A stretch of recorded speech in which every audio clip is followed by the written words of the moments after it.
Hello बच्चों, आज मैं आपको पढ़ाने वाली हूँ क्लास 6 की सामाजिक विज्ञान यानी एसएसटी का भूगोल का चैप्टर नंबर 1, जिसका नाम है सौरमंडल में पृथ्वी।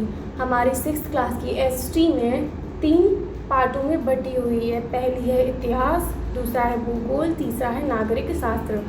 आज हम पढ़ेंगे भूगोल का चैप्टर नंबर 1, इसको धीरे धीरे कवर करेंगे। उसके बाद हम इतिहास फिर नागरिक शास्त्र को भी कवर करेंगे। इस चैप्टर में मैं आपको थोड़ी सी समरी दे देती हूँ। इस चैप्टर में हमें हमारे सौरमंडल एवं हमारी पृथ्वी के बारे में बताया गया है। हमारे सौरमंडल में 8 ग्रह होते हैं। पहले 9 थे पर प्लूटो को अब निकाल दिया गया है। इस वजह से अब केवल 8 ग्रह होते हैं जो कि सूर्य के चारों ओर चक्कर लगाते हैं, जिसमें हमारी पृथ्वी भी आती है। पृथ्वी भी सूर्य के चारों ओर चक्कर लगाती है। चलिए इसको पढ़ते हैं और समझते हैं। सौरमंडल में पृथ्वी, ये हमारी बात कर रहे हैं जो सौरमंडल होते हैं। सौरमंडल में 8 ग्रह होते हैं। उन 8 ग्रहों में से एक हमारी पृथ्वी होती है।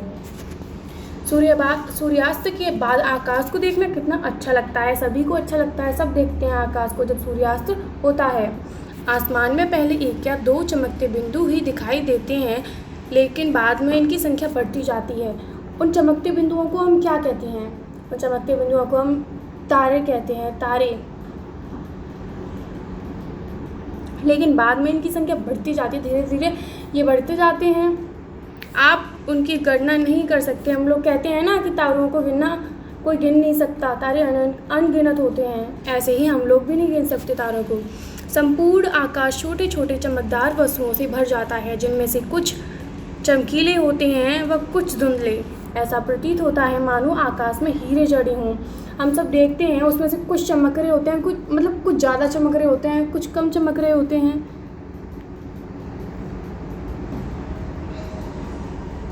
मतलब हम लोगों को ऐसा लगता है जैसे हीरे जड़े हों आकाश में।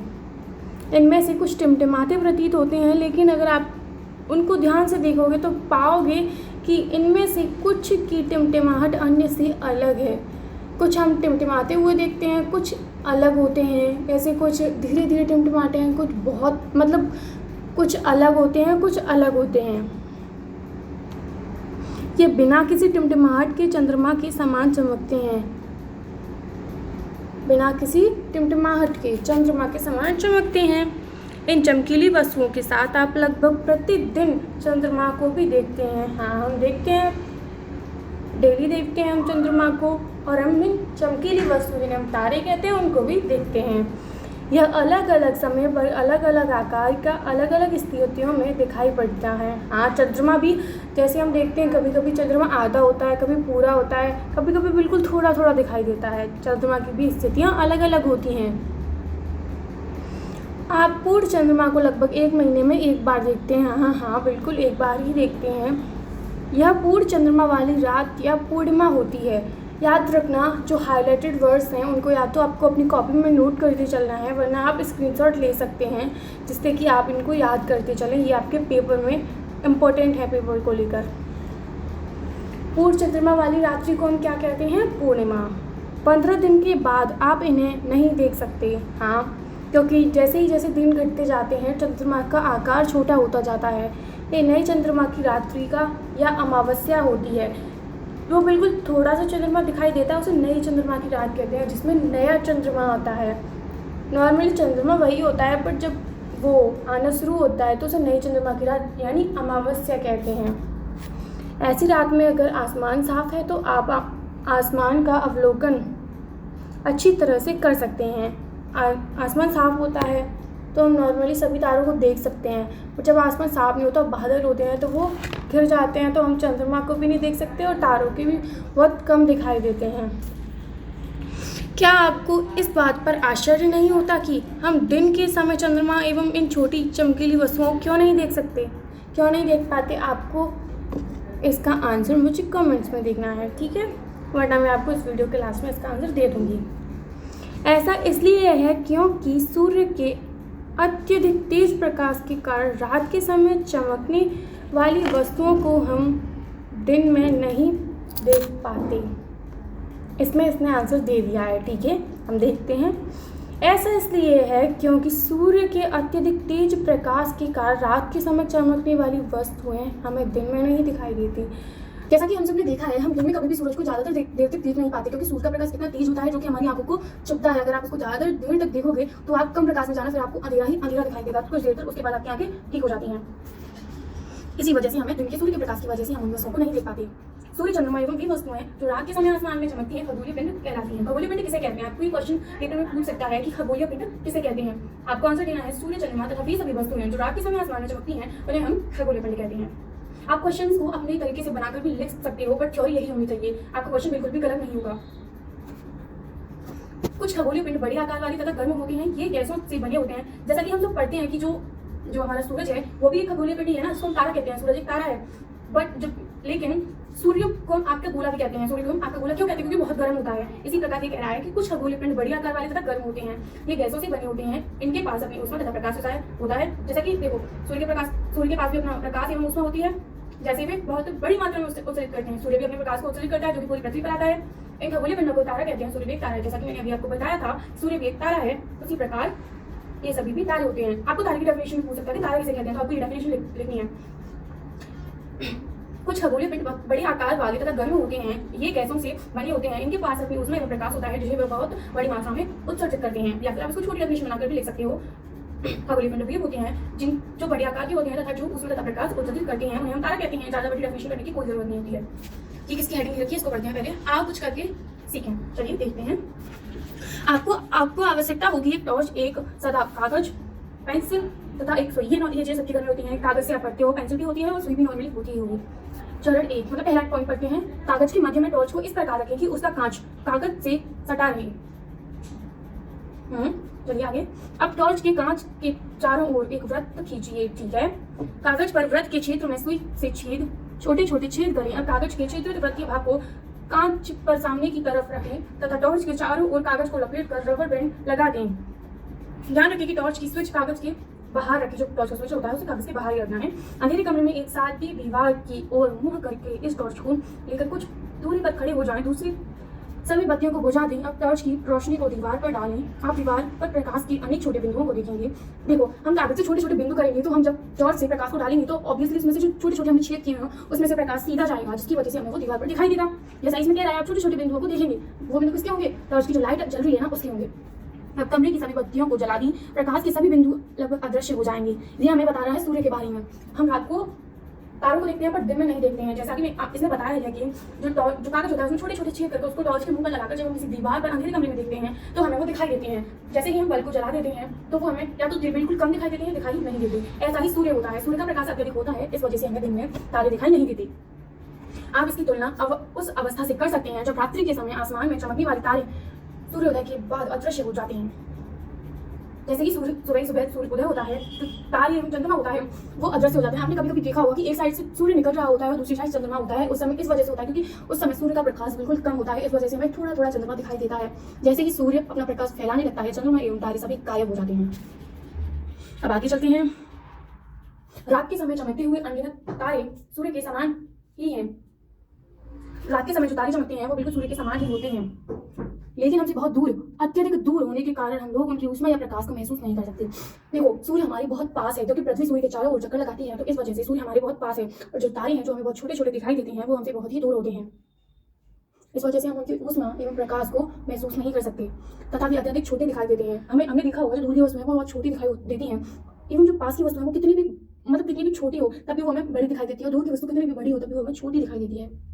आपने अवश्य ध्यान दिया होगा कि कुछ दूरी से देखने पर सभी वस्तु छोटी दिखाई देती है। मैंने अभी आपको बता ही दिया।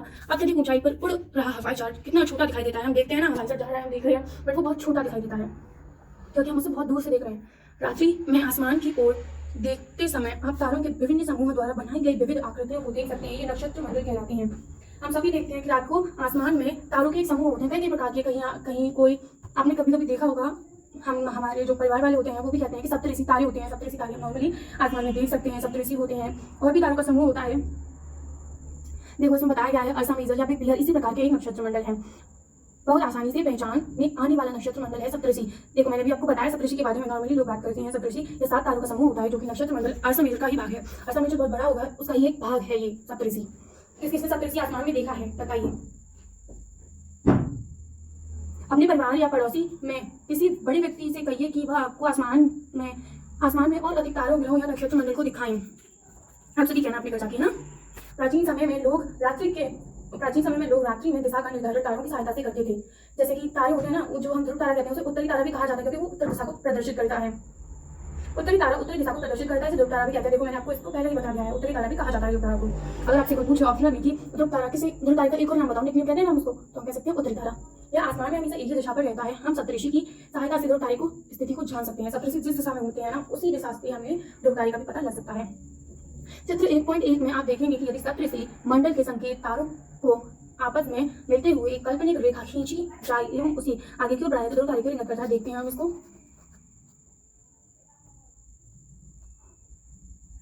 देखो ये रहा सप्तऋषि, ये सप्तऋषि तारे हैं,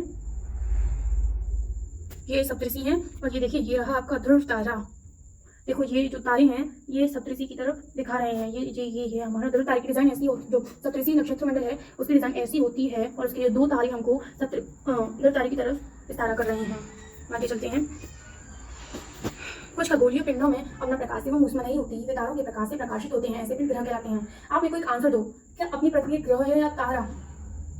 नॉर्मल सी बात है, ग्रह है, क्योंकि अपनी पृथ्वी से ना तो प्रकाश निकलता है ना ही ऊष्मा निकलती है। हमारी पृथ्वी सूर्य के प्रकाश से ही प्रकाशित होती है, हम सब जानते हैं इसको। तो ग्रह जिसे अंग्रेजी में प्लेनेट कहते हैं, ग्रीक भाषा की प्लेनेटाई शब्द से लिया गया है, जिसका अर्थ होता है परिभ्रमक अर्थात चारों ओर घूमने वाला।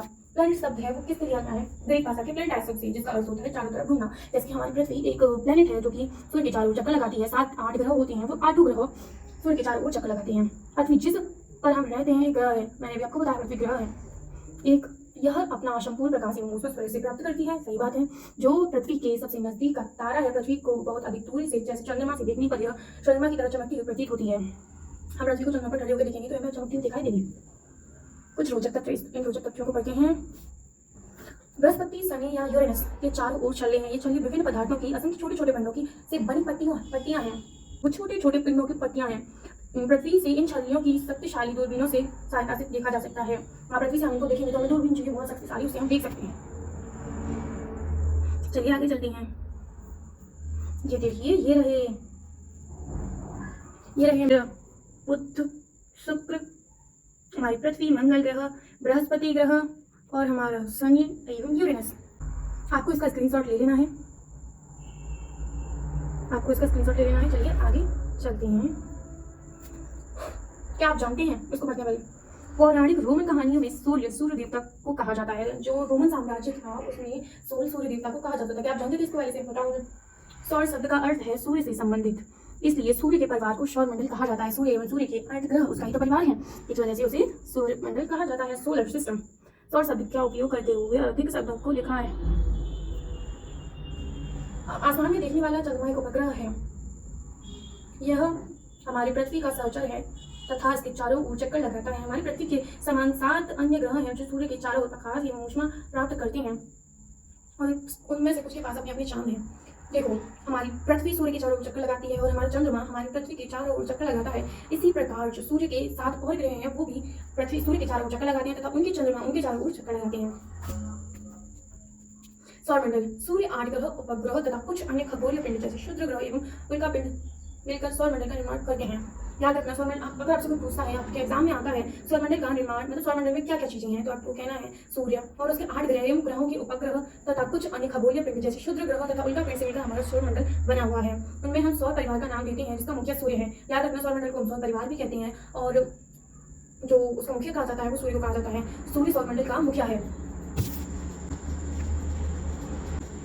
आज के लिए इतना ही बहुत है। कल हम इसके नेक्स्ट लेक्चर के साथ इसको आगे बढ़ाएंगे। Thank you. मिलते हैं एक नई वीडियो के साथ। ऐसे ही पढ़ते रहिए और आगे बढ़ते रहिए।